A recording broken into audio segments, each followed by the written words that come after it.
क्या क्लस्टर योजना दिवेकरों के लिए संजीवनी साबित होगी? आता तरी जागे हो दिवेकर एवं दिवा भाजपा के संयुक्त तत्वावधान में रविवार 5 फरवरी को आयोजित मार्गदर्शन शिविर में हजारों की संख्या में नागरिकों ने भाग लिया। इस कार्यक्रम को सफल बनाने के लिए श्री समर्थ मित्र मंडल, सेव दिवा फाउंडेशन, शिवशक्ति रिक्शा यूनियन, आदर्श कोकण सहकारी संस्था, तन्वी फाउंडेशन, नवरूप मित्र मंडल, नागनाथ केबल नेटवर्क, आदर्श मित्र मंडल, नरेशमा फाउंडेशन, अंकुश मित्र मंडल आदि सामाजिक संस्थाओं ने सहयोग दिया।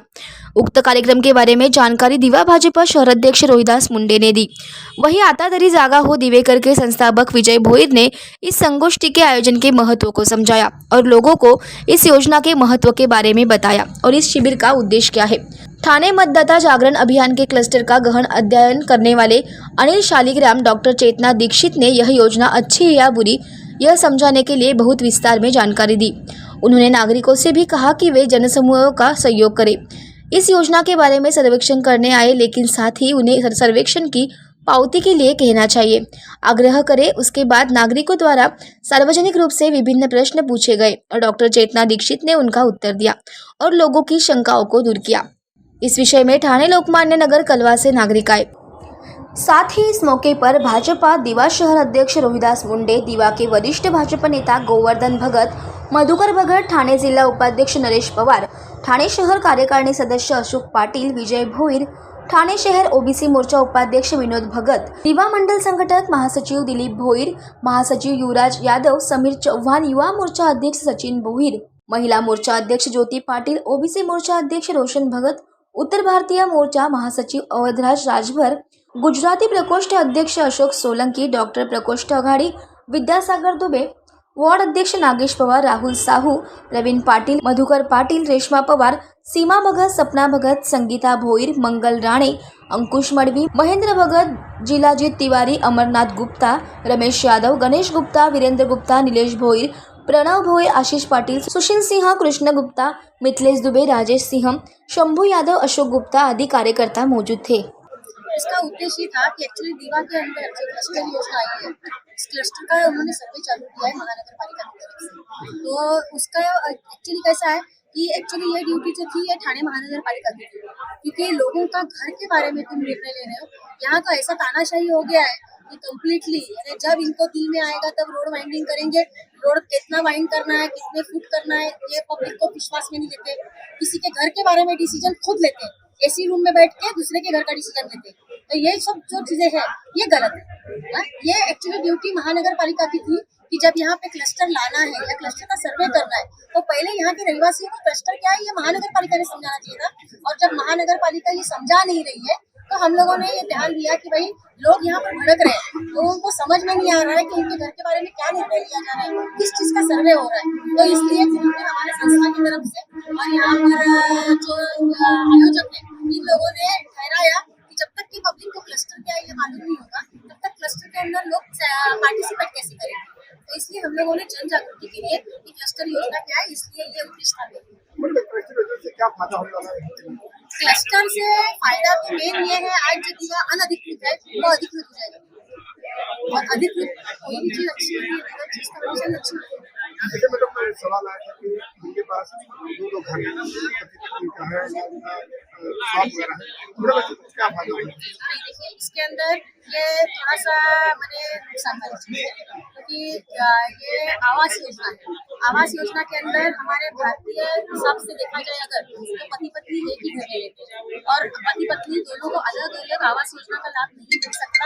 अगर दोनों का डिवोर्स हुआ है और दोनों अलग अलग है और दोनों एक साथ नहीं रहते तो ही दो वहाँ मिल सकते हैं।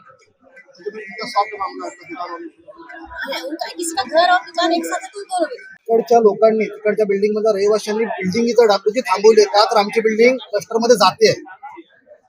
काही बिल्डिंग मध्ये अशी घटना आहे की बिल्डिंग पूर्ण रिपेअरिंगला आली आहे, परंतु आता क्लस्टर मध्ये जाणार कशाला खर्च करायचा म्हणून बिल्डिंग थांबलेत। तर याच्यासाठी आपण नक्की म्हणजे काय सांगू शकतो लोकांना? बघा आता जर का गव्हर्नमेंट राबवेल त्याला किती दिवस जातील आपण सांगू शकत नाही, कारण गेल्या 2017 पासून आपण किसननगर मध्ये जे 5 म्हणजे ठाण्यामध्ये टीएमसी अंतर्गत 5 पायलट प्रोजेक्ट होते त्यांचा अजून नारळ फक्त एक फुटला, बाकी त्याच्या पलीकडे काही झालेलं नाही। त्याच्यामुळे दिव्यामध्ये त्या बिल्डिंगचं काय होईल पुढे हे सांगता येत नाही, पण जर का ती बिल्डिंग सेल्फ रिडेव्हलपमेंट मध्ये गेली तर क्लस्टर डिक्लेअर झालेलं आहे ती स्वतःचा विकास स्वतः करू शकते।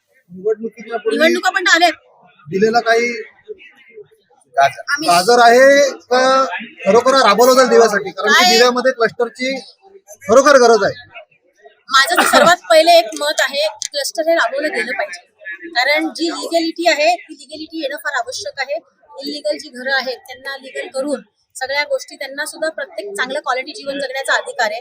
त्यांचं सुद्धा जी अनधिकृत घर आहे त्याच्यापेक्षा त्यांना अधिकृत घरात राहण्याचा अधिकार आहे प्रत्येक नागरिकाचा. हे व्हायला पाहिजे. माझी सुद्धा अशी इच्छा आहे की दिव्यात आलेलं क्लस्टर हे निवडणुकीच्या आधीचं गाजर नसावं. दिवेकरांसाठी क्लस्टर योजना संजीवनी ठरेल.